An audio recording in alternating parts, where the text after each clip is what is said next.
I've been involved in performing and entertaining for a long time.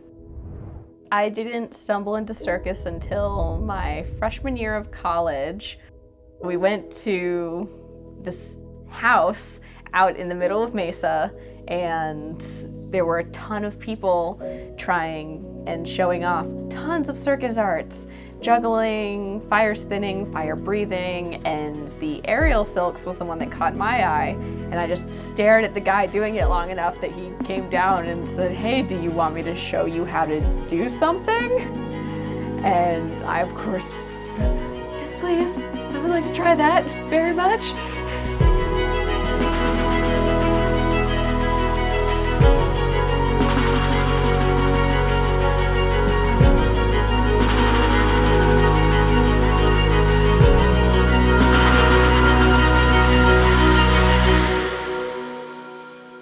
Circus arts give me the confidence that really carries into every other part of my life. And when you have that bit of a boost, you feel better about posing for pictures and having a unique art to offer in different places.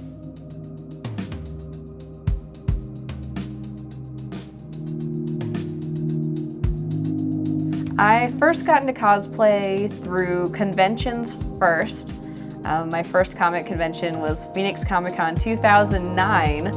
I had nothing to wear, I didn't even know what cosplay was, so I just sort of threw together an elf costume from my closet and saw the other costumes there and decided that when we went next year that I wanted to be involved.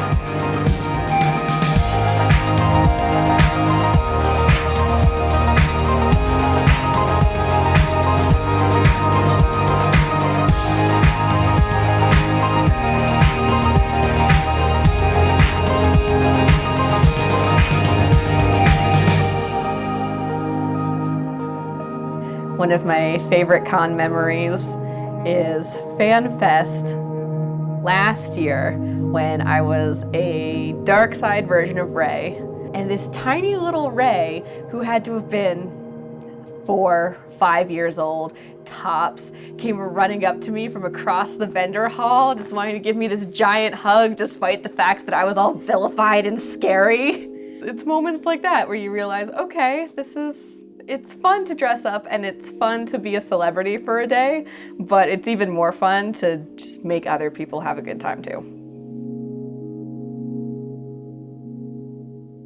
I have more fun wearing the costume than I do making it. So most of my costumes are pieced together, and an average costume anywhere from 10 to 25% of it will be crafted by me, and the rest is either from Goodwill or Amazon. Avatar Korra is actually the first cosplay that I did that was entirely handmade and was masquerade competition approved.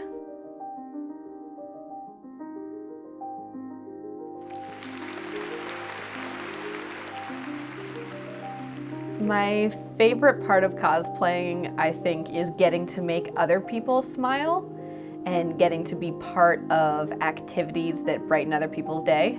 It's impossible to get into this world without making really good friends. You build relationships with photographers, you build relationships with casual con-goers, you build relationships with other cosplayers, with administrators and workers at the convention itself. There are so many different dynamics to explore and to work with. You have a bunch of amazing people working together on an amazing hobby in an amazing environment, so it's bound to lead to some good friendships and some good relationships. If you're somebody who just wears the costume, someone who goes out and buys their costume completely, there's still art there because you're being that character for a day, you're modeling for photos, you're doing anything that leads up to that. Or conversely, if you're making it, you look at movie titles and all those credits for people in hair, makeup, wardrobe, and these cosplayers who build all of their things from scratch are doing the work of 10 people on their own.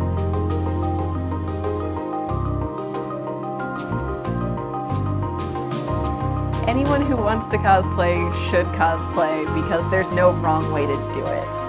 Whether you're building something from scratch or buying something from a local artist or just piecing together things you find at Goodwill, there's no wrong answer and there's no wrong way to have fun with it.